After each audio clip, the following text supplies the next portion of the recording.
Hello and welcome to Just Films and That, the podcast that celebrates films we think are underrated, underappreciated, underseen, or we just really, really wanted to talk about them. You can find us across all the social media channels. We're Just Films and That. We've also got a regular spot on the local TV network where you can find us on the telly every Friday night from 6 o'clock, but we'll talk more about that at the end. For this week, I am your host, Alice Oliver, and with me, as always, is Josh Hallam. Hello there, Josh.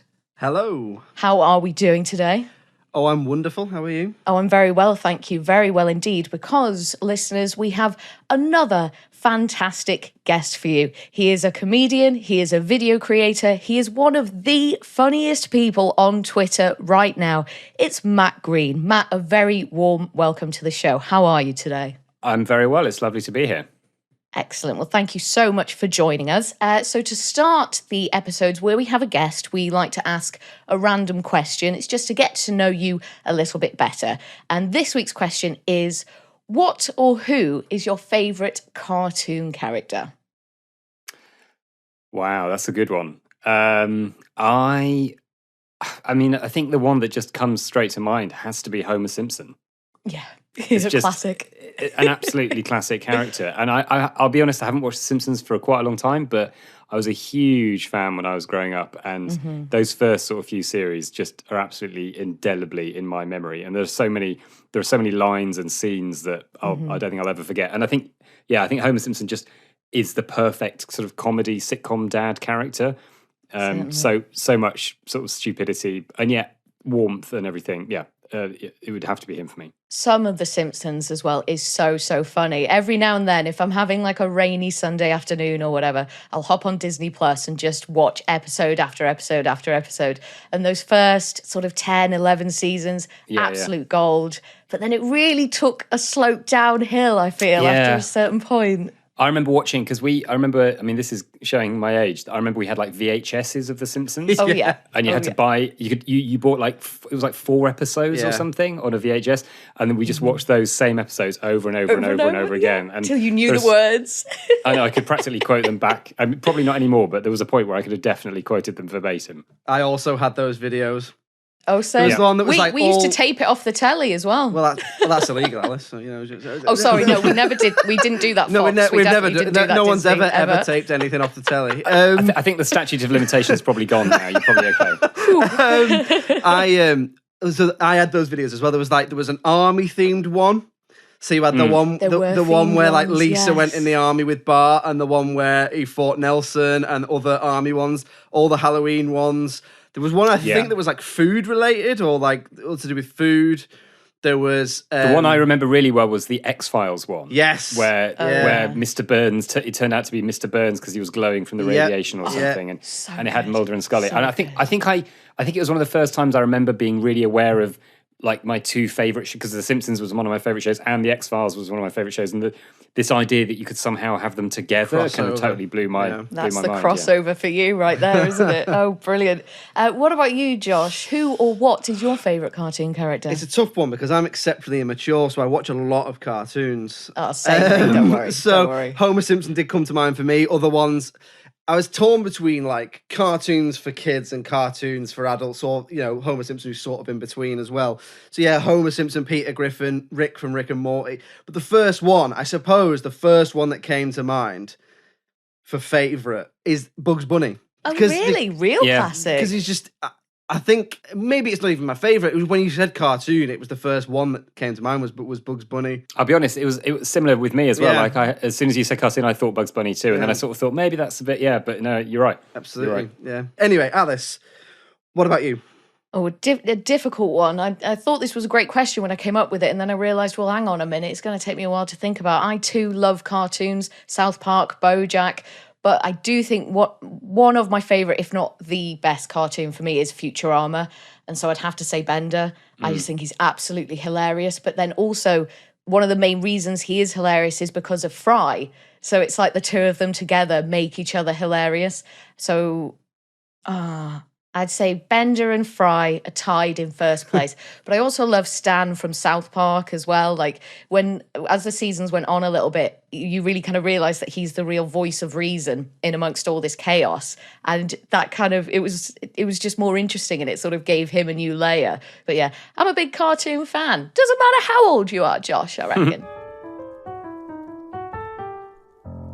So we'll move on to talking about this week's film that was picked by Matt, and he picked Jack Reacher from 2012. So spoiler warning, listeners, if you haven't seen it. So Matt, tell us, what is the film about and why did you pick it? Well, it's a really hard question, pick a film from the past that you think is underrated or something. And I thought about it a long, long time, and I had all sorts of different options.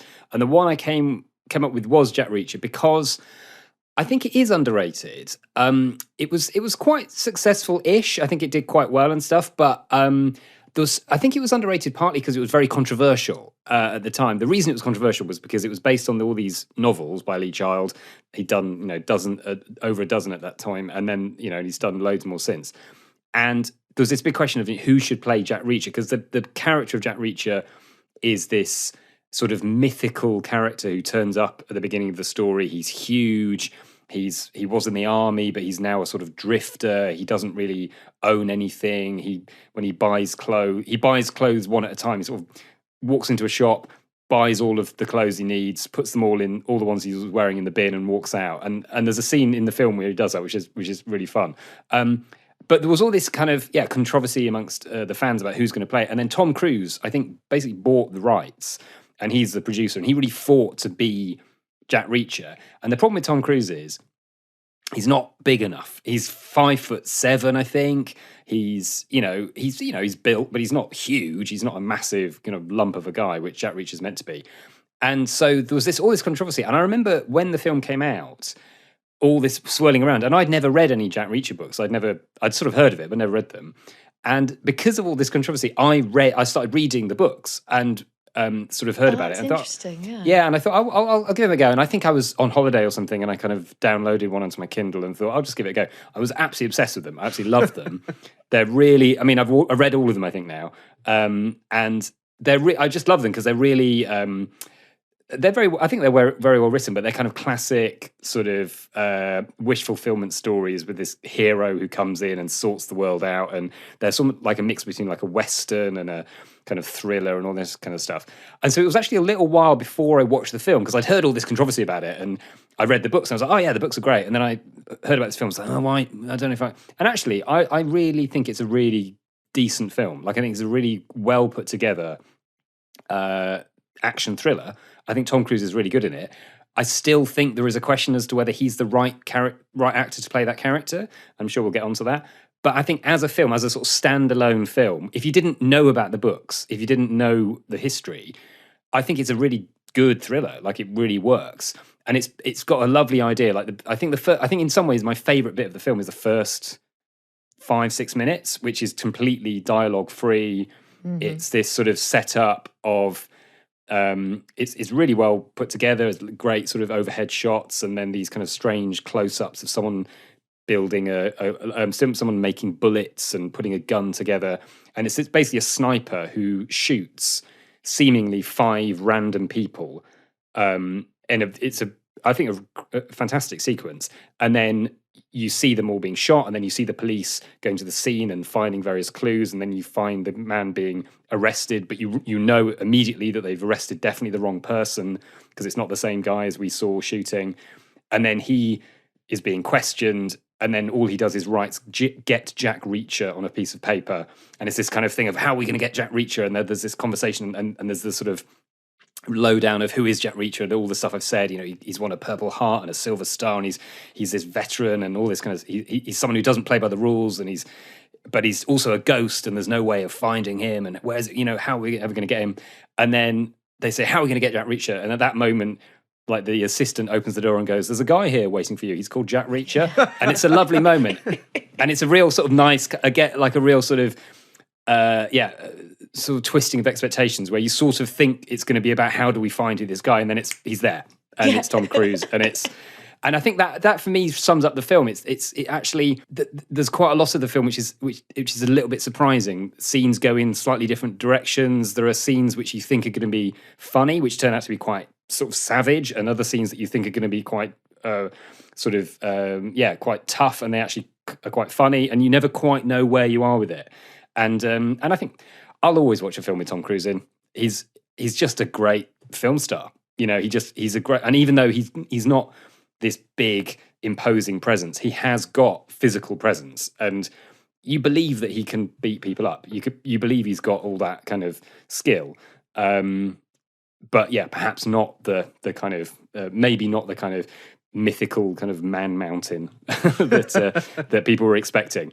That's why I picked it, I think. So yeah, I always felt that with Tom Cruise, it's kind of more about his agility and more about his skill, less about being this imposing physical presence, but still being quite dominant in a different way. Josh, I know you too are quite a big fan of Tom Cruise. Yeah. So had you seen this film before, or had you heard of it? I definitely heard of it. I hadn't actually seen it. It'd been on my radar for a little time. As you say, I really like Tom Cruise. I just think he very rarely, although he has done, but he very rarely makes a bad film. He usually brings a quality and a charisma to pretty much everything he does. So I was excited to watch it. I did know the main thing I knew about it. My dad really likes the books as well, the Lee Child books. The main thing, so does my dad. The main thing I knew about it was the controversy around Tom Cruise, because I remember a lot of people when it was being cast were sort of wanted like The Rock or Vin Diesel, because he's a bit, and it's not even that he's a little bit tall. It's very specific in the books that it's something like he's 6'5", he's carved out of stone. So by the time this goes out, the new series will have aired on Prime, which is just called Reacher. Yeah. And if you look at the guy they've cast, he is so much different to Tom Cruise. He's a lot more like the book. So I'm quite interested to watch that now that I've watched this and see how different it is. But you're absolutely right, Matt. It's not about his size. And same with you, Elsie. It's not about his size. It's about you just believe that he could do the things that he does. And I was really interested to watch it. I'll say it early. I really enjoyed it. Really enjoyed it. I thought you might. Well, it's just a great action thriller. I think it's what you, well, it's not, depends what you want. Everyone wants different things, but sometimes, like Matt says, it's escapist, it's fantasy fulfilling, wish fulfillment, whatever you want to call it. Sometimes you just want to see that sort of thing, and it's a great blockbuster. What about you, Alice? Because I know you've sort of had mixed feelings on Tom Cruise in the past. What had you seen it before? What did you think? So I hadn't seen it before. I was very much aware of it. Like I said, my dad has read all the books. I do think my brother may have read all the books as well. And I went into it with quite low expectations. I thought it was going to be quite cheap, quite disposable. A lot of it not make sense. We've had quite a recurring thing on this podcast, it feels, when we look at a film that has been adapted from a book, you can just feel where the gaps are. You can feel that, oh my gosh, there was such potential here, but it didn't quite make it. But I was really pleasantly surprised, and I liked it so much more than I thought I would. Like you've already touched on there, Matt, the opening scene I think is really, really clever. You get about it's like 6, 7, 8, 9 minutes of no dialogue whatsoever. It's all about the visuals. It's all about building this tension, even though you don't really know what's going on. Something that I really two things actually that I really enjoyed about it was the view through the sniper rifle. So you've got this, just a different way of telling a story. It's not just your standard camera angles. It's not just your standard visuals. You're getting something extra.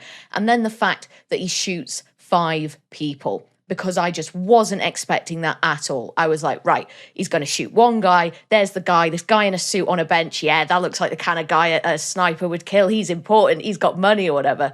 And then he kept shooting.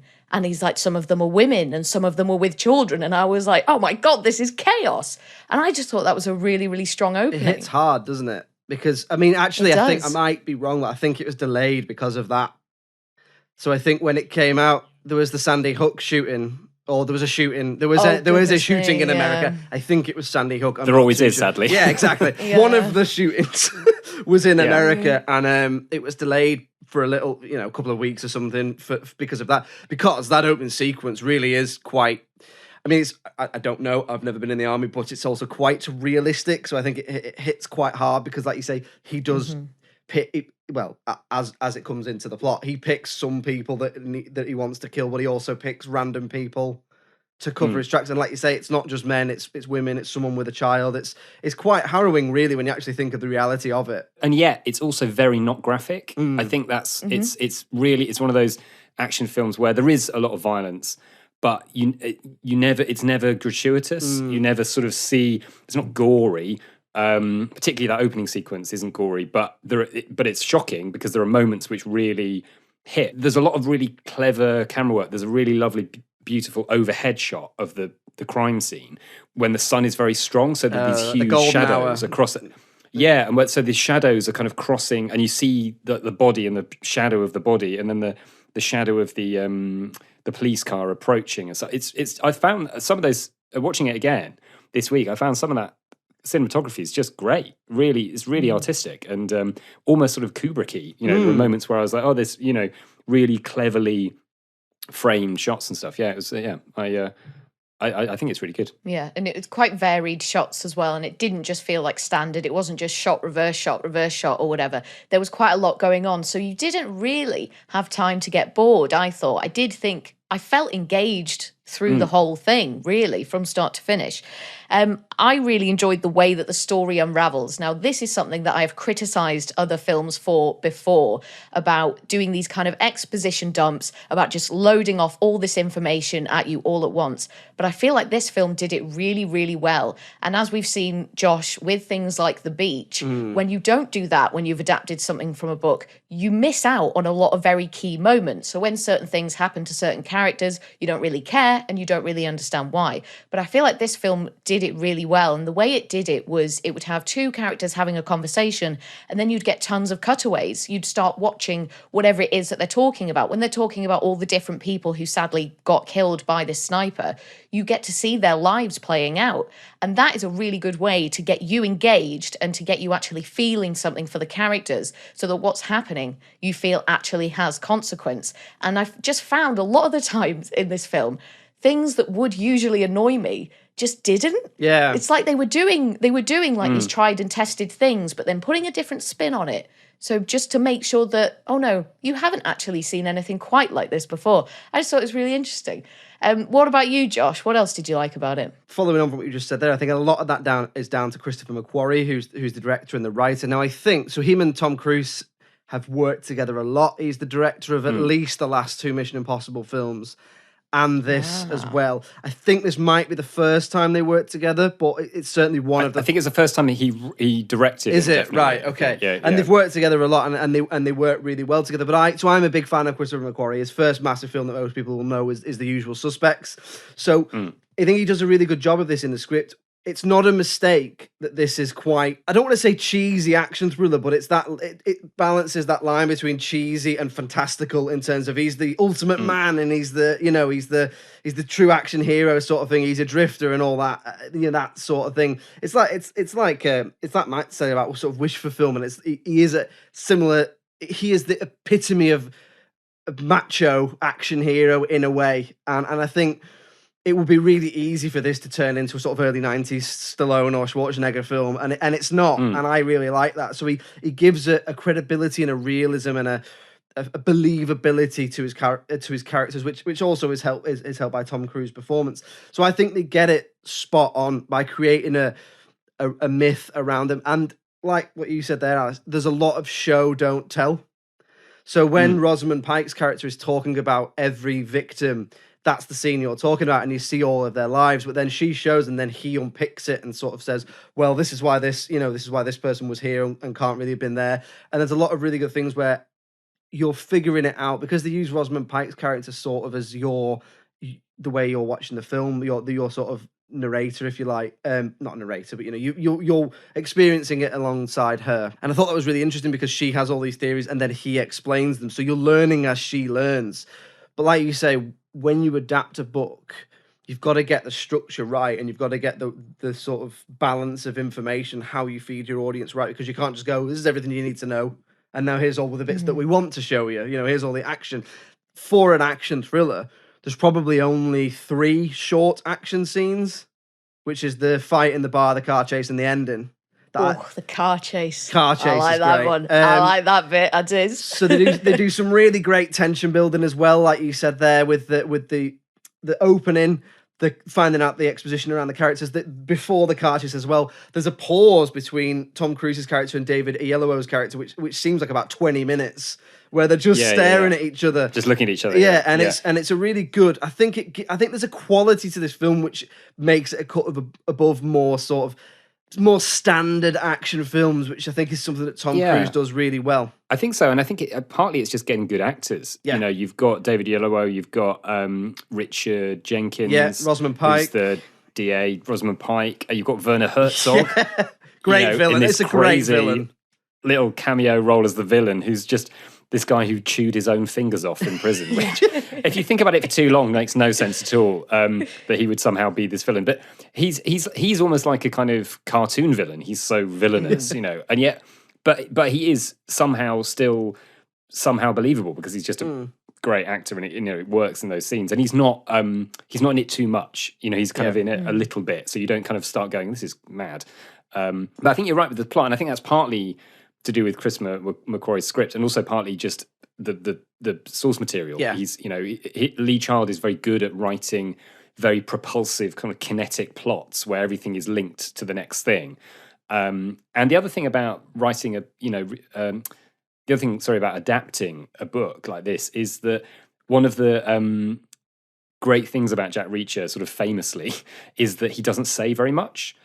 As a character, he's quite a taciturn character. He comes and says what he needs to say, and that's all. In fact, I've read a book and got it. I'm just looking on my shelf. I've still got it, which is written by a literature professor who followed Lee Child over a year as he was writing a book, and it's called Reacher Said Nothing, because that's one of the most common phrases in Lee Child's books is Reacher Said Nothing. And and actually watching the film again, it really reminded me of that, of how there's a lot of scenes where Tom Cruise just doesn't have to say anything because he just does it with a look or with a smile or with action. And there's that great. I think you missed one of my favorite scenes actually, Josh, when you said there aren't any action scenes. My other favorite scene, apart from the ones you mentioned, is the fight scene in the bathroom. Yeah, where the two guys get sent to the baseball bat scene. Oh, yeah, it's incredible. And it's one of the fun. It's such a brilliant. Just on its own, you can just watch it on its own as as a brilliant piece of directing and acting and how because I think what they've done very cleverly with this film, which I think perhaps if you were adapting different Reacher novels, you wouldn't always necessarily be able to do this, because sometimes he comes across as a bit more of a superhero than others. But I think in this film, they've managed to make him feel quite human. Those scenes where he's not like an Arnie or a Stallone. He doesn't turn up with all the weapons, and he doesn't turn up fully armed to the teeth and ready to go. He's always improvising. He's always trying to find something to fight with. He doesn't have a gun the guy at the end doesn't give him a gun. He gives him a knife, and it's like, well, what am I meant to do this? And he's always reacting to circumstance. And in that scene where he's looking around the house and trying to find the guy who he's looking for, and these two men have been sent to attack him, and one of them hits him with the baseball bat, but he sort of does it a bit too fast, and it hits the edge of the door, and he collapses in the bath, and it's almost like a slapstick scene. It could almost be in a comedy film. It's sort of, and yet suddenly it then becomes really vicious. There are moments where he grabs impales a guy's eye or whatever, and it's suddenly pretty nasty. But you see that it's all about improvisation. It's about finding. It doesn't feel choreographed. It doesn't feel like he knows what he's doing. There's always a sense in which the next second is up for grabs. I liked the little bits of comedy that were in the script. It very much blurred the lines, and I think a lot of good action films do this, where they blur the line between comedy, thriller, action. After the car chase, he tries to blend in with a bus stop crowd, and someone gives him, lovely. I love that. Someone gives him a hat, and he just puts it on and stands there. I love that sort of thing. Little bits of comedy interwoven with action. I think it's a difficult thing to get right, and this film does get it right. And then you talking about great actors. Then you've got Robert Duvall, who turns up towards the end of the film, and in some ways I would say perhaps the film is a bit long, and maybe that scene towards the Robert Duvall sequence could maybe be a bit shorter. But on the other hand, it's Robert Duvall, and he's great fun, and he's this shooter who knows how to do sniping, and clearly and it's a really interesting scene because it's a sort of tense. It's quite a tense scene where he does the snipe test. I feel like I'm using these words wrong. But, he does the shooting test, and you sort of you feel like is he on his side? Is he not on his? Is he a bad guy? And then there's that very clever editing where it looks like there's a person coming to walk towards him, but in fact that's actually a sort of integrated flashback of the previous. Just little touches like that where they build tension through editing, through again non-dialogue, where I feel like another film would have hit you over the head with it and would have been a lot more like obvious. This is what's happening, and I like that you never quite know until quite near the end who the goodies are, who the baddies are, and all that kind of stuff. So we'll move on then to talking about anything that we disliked about the film or anything that we would change. So Matt, I'll come to you first. Was there anything on rewatching it again this time? You've just given us a very impassioned conversation there about why you like this film. Is there anything that you feel like could have been improved on? Anything that you would change? I think it is a bit long. I think it's over 2 hours. I think it could have been an hour and 40 comfortably. And I think it did feel a little bit like there were moments that there were a few moments where I felt like, yeah, they could have made that leap quicker. That the Reacher character could have kind of got there a bit quicker. I think the Ros Pike character isn't brilliant. I don't think she brings a lot to it. Like, I think she's a bit bland as a character, and you sort of feel like there isn't. I mean, in some ways, I quite like the fact that they don't sort of do the cliched sort of sexual chemistry between her and but it is a bit. But they sort of point. They sort of throw to that, and then it never really happens. They don't really do anything. In fact, the one bit that really annoyed me about this film early on, I think it might even be like when you see Reacher for the first time doing his thing where he buys his clothes and throws his clothes away. There's about 4 or 5 moments where it's almost like a carry-on film, where like a female character sort of does a kind of crazy like, oh, you're yeah, look. yeah, they do, don't they? That's right. And it's like a sort of James Bond parody, or as I say, like a carry-on film where suddenly all the women it's like it's like a Lynx advert where it's like Sexy. You know, like he's kind of, and they go, oh my God. And it's sort of, and I thought, that's not, like, yeah, Jack Reacher is a character that the idea is, you know, men want to be him, women want to be with him. That's the idea. But it doesn't, I don't know, it sort of felt out of place in the film because they sort of then don't really do anything with that. And they make him sort of quite asexual as a character, really. Like, there's the scene with the girl who he sort of banters with, but there's no chemistry there, and there's no chemistry with Ros Pike, and it's sort of, I think that felt like a misstep. It felt like, I don't know, like they'd almost decided to make him. It's almost like they started out thinking he was going to be a sort of sexy hero, and then we're like, actually, no, that's not what we're after. So yeah, I think those are the things that struck me as being a bit odd this time around, and I think the shootout at the end felt a bit. The very end felt a bit abrupt. Like, I think the bit with the when they kind of get into the final showdown and the sort of the baddies are revealed, that all felt quite abrupt and quite sort of like, anyway, he kills them. That's it. Yeah. Like, and then it's like they all just kind of walk off as if there's not going to be any consequences to this. And it's like, well, hang on a minute. The police are going to turn up and find 3, 4 dead bodies, a couple of crashed cars. You think you can just walk away from this? They're going to have some fucking questions. Do you know what I mean? And I think that was one of the moments where it suddenly became very clear that this was part of a book series. Do you know what I mean? Like, it was sort of, I think up until quite late on, you could like, well, this could be a standalone thing. And then towards the end, you sort of go, oh, it feels now, it's like, yeah, it's kind of obviously setting up the next film in a way. But the idea, when I was watching it yesterday, I suddenly thought, oh, it's almost like Quantum Leap. Like he leaps into a town, like solves a problem and then leaps out of it. That's kind of what happens. Much, like he becomes this, he's like it's like an action version of Quantum Leap. And the more after I had that thought, I was like, no, I'm never going to be able to read one of his books again. Because that's what it will feel like to me.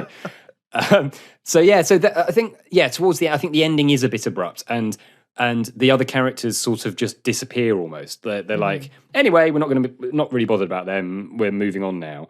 And And it's funny because I watched the sequel a while ago. I haven't seen it for a while, but which I don't think is as good.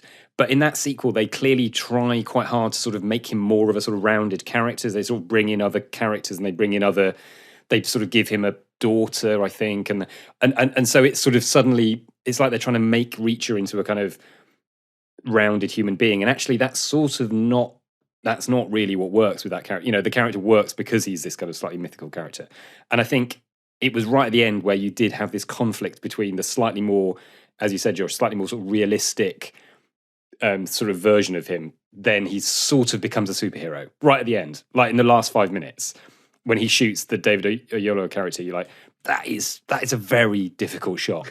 Like, and there's no sort of sense in of like a split second as well, not just like yeah. There's no sort of build up to that. It's just bang, it's done. You know, and I felt like that was slightly not earned, in a way. And Rosamund Pike's character, so Helen, was just kind of like, just sort of smiling and almost laughing, you know, not at the situation or anything, but like Jack Reacher, you know, says something sort of off the cuff or, you know, a bit cheesy to sort of end it or whatever. And she's like, oh yeah, ha ha ha. And it's like, nah, like, the police are going to have so many questions for you. It's like, who is this man who you've just been working with on this case for the past however many weeks? Just like, oh no, just a drifter, you know, we don't know. It's like, no, we're going to have you in prison now until we can find this guy who just killed 3, 4, 5 murder suspects. Like, it wasn't wrapped up quite neat enough for me. And I would certainly agree with your points there. What about you, Josh? Was there anything else for you? Similar to Matt, I think it's a little bit overly long at places. I think that might be a byproduct. You hate a long film, don't you? Well, you like an hour, 30 minutes, so that's it. 2 hours. 2 hours is fine, but in this, I think it's a byproduct again of adapting a book. I mean, I've not read One Shot, which is based on, but I get the impression they write it and they shoot it in some senses, and then they think, well, what do we cut to make it still make sense? And then you end up with it slightly overlong because they don't want to cut anything because it is hard. They're very wary of staying faithful to the source material and that sort of thing. But I think it's a little bit overly long in places, similar to what Matt says. It's very male, again, to echo. You know, you've only got really the one strong female character, which is Rosamund Pike. Every other woman in it either fancies Jack Reacher or gets killed. And in places, and I know I mentioned about how it's that perfect tone for an action film. It strays a little bit into America in places. But I think there are some bad jokes as well. There are one or two bad jokes. There are one or two sort of slightly Arnie in some Predator or something jokes where he sort of does, or sort of James Bond, 70s James Bond, where he sort of does an off the cuff remark and you're like, that didn't quite land. Yeah. That doesn't quite land, you know. So other than that, one thing I would say is, if Tom Cruise is going to be in a film, I like him to have good hair. Oh, you didn't like his hair? He's got the best hair in Hollywood, Tom Cruise. He can do long, he can do short. And in this, his hair's not bad. It's just anonymous looking hair. And I think you got that Barnett. You got the Tom Cruise Barnett. You got to do something with it. You got to sexify it a little bit. But Jack Reacher is an anonymous kind of guy. He doesn't want to be remembered or found, so Josh. That's why you've just answered your own question. That's why he drifts from town to town killing people. Because he doesn't want to be found. I'm interested actually. So what did you think? As in, did anything you didn't like? So the music really did my nut in a little bit. It was quite prominent and it was very guiding. So, you know, when something serious was happening and it was like, oh, here's a serious thing, here's some violence. And this kind of went on throughout. And a lot of the time, instead of it just being absorbed as like a complete package, I was very aware of it. And I was like, right, okay, so now something dramatic's about to happen, something sad's about to happen. It was so prominent and intentional, and it was just a bit too much for me. Like, I don't need as much guidance. Like, I'd rather be guided, you know, through the actions, through facial expressions, through the words. But the music was doing a lot of the guidance, and I don't really think it was necessary. Some of the motives of the people involved, I wasn't 100% clear on. So we've got the police officer, Emerson, I believe, who is working with Helen's dad to find out what happened. So please, you can probably answer this for me, Matt, actually. So why is he involved with the bad guys who wanted the construction worker company boss dead? What was his motivation? I think that's a good point. I think the motivation of the baddies is weak. Like, I think it's a weak. They sort of describe it as being they're like this company who sort of they're like a sort of dark company who go around towns sucking up construction money and building bridges that nobody needs and building hospitals that nobody's going to be treated in, and essentially it's a sort of, I guess it's a kind of comment on corporations who are going around leeching money out of places. But it always feels whenever I see it like it's a bit of a MacGuffin. It doesn't really, it's not really meaning. And I think the idea that the Zek, the character that Werner Herzog plays, is this sort of, he's like a kind of mafia boss or something, but somehow not, because he doesn't have all the mafia boss accoutrements. Like, he's not kind of surrounded by soldiers, and he's not in quite the same way as you might expect him to be. And it's like, but he also runs a construction company? Like, what, hey? And it sort of doesn't quite, I don't think any of that quite fits together. And so I think the idea of the policeman is that he's just corrupt, that he's so been paid. Just money. It's for money. Yeah, okay, money. Yeah. So that's kind of what I assumed. Yeah, and I think it's also like, again, when you watch it, it's like incredibly complicated. It's an incredibly complicated plot setup to frame this guy for this murder. And I think it's one of those ones where if you unpick it too much, you go back and go, why did they do it in that complicated a way? Like, that's a really complicated way to do it. Why not do it? It feels like there must have been simpler ways to do it.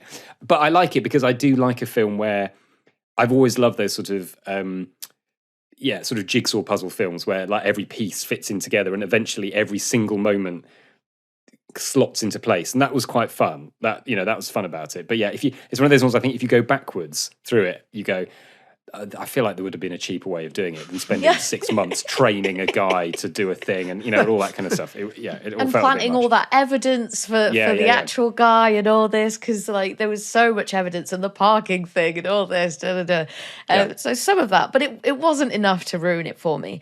And then just ultimately, it was quite cheesy at times. But again, that's not necessarily a bad thing. I just think maybe if you're not going in for that, or if that's not your thing, then that might be quite isolating and you might think, oh no, this isn't quite for me. But overall, I was really pleasantly surprised and I enjoyed it a lot more than I thought I would, and it was much more better. Much more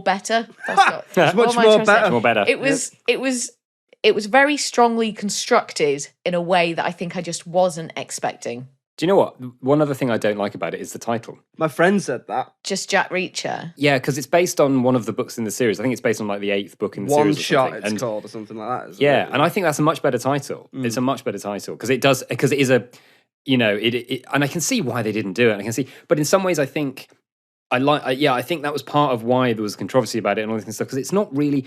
It is a film about Jack Reacher, but it's a film about him solving a mystery. It's not just about him. And I think that in some ways it skews the film if you think it's just about him. It's not. It's about a mystery, and it's about so I would have preferred if they'd been more confident in a way and gone like, the film is called One Shot starring Jack, Tom Cruise as Jack Reacher, rather than, but then it's like the Indiana Jones thing. It's like if they'd started, because the first film is called Raiders of the Lost Ark, isn't it? And then the next one's Indiana Jones and I think it would have been, I can see why in this day and age they don't do that. But I think, in some ways the title, it's quite a boring title. Like, it doesn't mean anything to anyone who doesn't know who Jack Reacher is already. And I think it would have been more fun if it had been called One Shot, because I think that's a cool title. So we'll move on then to the critical reception and try and determine if we do think that Jack Reacher is underrated. So have either of you seen the critical reception first before we go on to this? Josh, you're shaking your head no? I have not. Okay, good. What about yourself, Matt? A little bit, yeah, because when I was looking for films to look at, I thought I'll just check whether people liked it or not. And I think it felt like it was kind of middling, that there were some people who liked it, some who didn't. And as I said, I think a lot of the film got swamped by the kind of controversy of the casting, which I think was a bit unfair. Okay, then. So I'll come to you then, Josh. If you were going to rate this, what would you give it? And what do you think it got? What would I give it? I think this is a solid 7 out of 10 blockbuster action film. Very generous. It's escapist. It's good fun. It's not, it's not too serious. I know there's some elements that are, but it is good fun. It's a good Saturday night film, that sort of thing. How do I think it did? Yeah, probably mixed. Probably a bit lower than that, maybe a little bit lower than a 7, because ultimately I do think people probably did get hung up on that casting a little bit. I know, and I don't think it was absolutely panned, and I do think I think I seem to recall it did relatively well box office wise. So I would give it a 7. I think it did maybe 6 out of 10. Okay. What would you give this, Matt? Because you've really sung its praises. Yeah, I mean, I think I'm not far off with Josh. I think probably a 7.5 or maybe an 8 if I'm feeling generous. But I think probably realistically, 7.5 or something. I think it's not top tier action thriller. It's not Die Hard. It's not, one of those ones that you could watch over and over again. But I think it has more rewatch sort of capability than I was expecting. Okay, well, at the time of recording on IMDb, it got 7 out of 10, so pretty much bang on there, Josh. And over on Rotten Tomatoes, the audience gave it 67%, and the critics gave it 63%. So really, not too bad. We've seen the critics be pretty mean, and I think that's not too bad. Some of the more negative reviews said things like it piles on action hero cliches with precision but little flair, and it goes on way too long. Another said Jack Reacher revolves around wild impossibilities and baffling motivations, and the conclusion is a whopper that outdoes everything I've discussed above. So what are you thinking then, Matt? I get the feeling that you would say you are happy with your assessment that this is underrated. Yeah, I think it's underrated. And maybe a bit underseen. I think maybe people aren't. I think it was one of those films that actually did fine at the time, but then because there was all this sort of chat about it and the casting and stuff, I think it kind of disappeared a bit, and people weren't that excited about watching it. And the sequel wasn't particularly exciting, so I think it sort of went away basically. So I think I would recommend watching it as a standalone action thriller and not thinking about the fact that it's got all of this backdrop to it and all of these other stories that Jack Reacher didn't tell, because as Josh said earlier on, they've actually made I think it's an Amazon Prime show I think so, called Reacher, with a new character, and it's starting from the beginning. It's starting from the first book, and each series is going to be a new book, which I'm really excited to see. I saw the trailer yesterday, and I think it looks quite good. So we'll see. But I would say Jack Reacher's. It's almost like every so often they make Batman they seem to make a new Batman film every 2 years, and I prefer the ones which is sort of just like a one, you can just watch that on its own. You don't need to know all the backstory. You don't need to know what it's from. Like that's a good film on its own. I'll watch that rather than this is the third in a 17 film sequence where if you haven't seen the first and the second, you won't understand it. And what about you, Josh? How are you feeling about Jack Reacher now? Yes, same as Matt. So when we're looking at this, I think the main reaction we're looking at is the critics' reaction. So I think 63% is harsh. I think this is a perfectly serviceable, decent action thriller, which is a cut above, maybe your straight to DVD ones, and that is mainly carried by Chris McQuarrie's writing and direction, and Tom Cruise, being charismatic AF. It's underrated for me, and it's underrated. And it probably is a little bit underseen because there's nothing wrong with it. It's a perfectly disposable, watch it and just enjoy it action film. Or if you like the books, I imagine there's probably more to it for you if that's your thing. So yeah, I'm going to say underrated. All right then, there you go, Matt. Jack Reacher is going to slide on in to our underrated vault. Hooray! Hey, there we go. You're goddamn right, is what Jack Reacher says. You're goddamn right, it is. Well, there you go, listeners. Jack Reacher is underrated. You heard it here first. So, Matt, tell us a bit about what you're up to at the moment. Where can people find you? Where can people follow you? Well, I'm doing stand-up around the country, so you might be able to find me there. But mostly what people probably will be able to find is I make videos a lot. I do sort of comedy videos. I make 2 or 3 a week if I've got the time, and I try to make the time. And they're all over on Twitter and YouTube and TikTok and Instagram and Facebook, I guess, probably, and other places. So, the best place to find me is probably YouTube or Twitter. I'm at Matt Green Comedy on both of those. That's my brand all across the internet. So yeah, come and find me. Check out my videos. Have your videos been quite consistent since you've been doing comedy, or have they taken quite a turn since the whole drama and everything of the past sort of couple of years has been kicking off? Well, to be honest, yeah, I really started making them in lockdown. I had some stuff on YouTube, sort of clips of stand-up and a couple of short films and things that I'd made over the years. But yeah, no, I really started making them during lockdown for want of anything else to do, really. Everyone else was, making podcasts, and I thought I can't get into that market. It's too It's a pain in the arse, man. It's pretty crowded. It's a pain in the arse, honestly. It's a crowded market. And I saw other, one or two other people making little sketches, and I thought, that might be something fun to do. And I started making them. And then the first few months, I sort of was I'd make a couple and see how they did, and then did other stuff. And then this year, or rather, I guess 2021, beginning of 2021 onwards, I've been trying to be quite consistent about it, and I've made sort of over 100, I think, in the last 12 months or so. So that's been a real sort of focus since then. I went through a little bit of a phase of thinking kind of, oh my God, have I just kind of grown up a bit too much and now I don't find anything funny?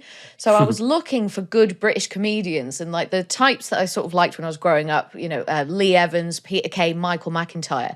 And I'd sort of gone back, I think during lockdown as well, to revisit some of these and just be like, are they still funny? And I just didn't find them funny at all. And I was like, oh man, is my funny fuse broken? And now I don't find things funny. And then I discovered Rosie Holt, Troy Hawk, aka Milo McCabe, and then Matt Green. And I realised, oh no, my tastes have just changed.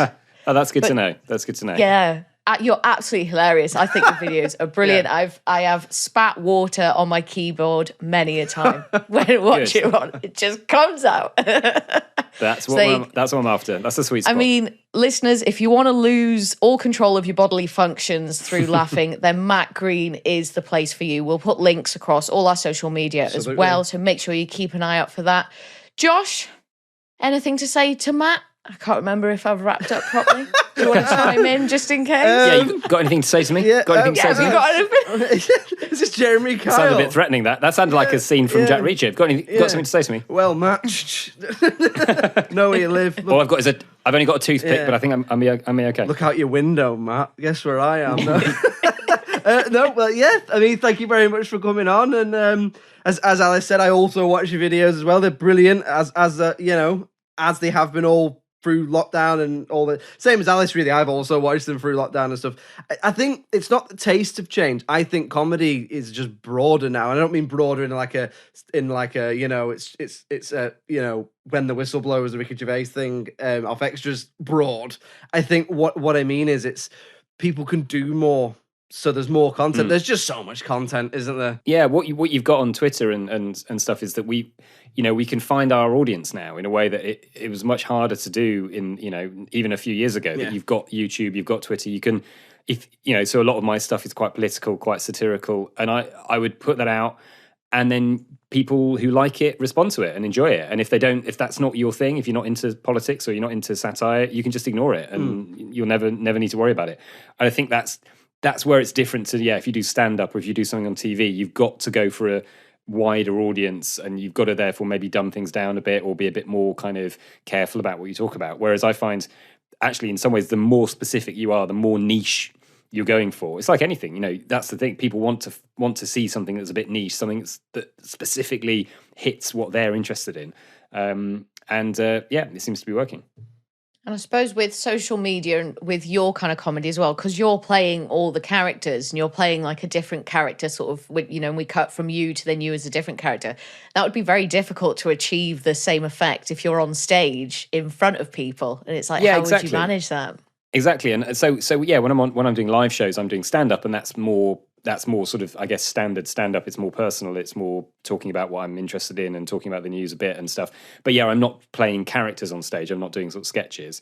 The sketch format is infinitely malleable. You can mess around with it. You can do all sorts of stuff with it. And we've all got, we're all lucky enough to be able to have computers and stuff where you can edit and things in a way that, again, just a few years ago would have been impossible. So, the opportunities are, kind of endless, really.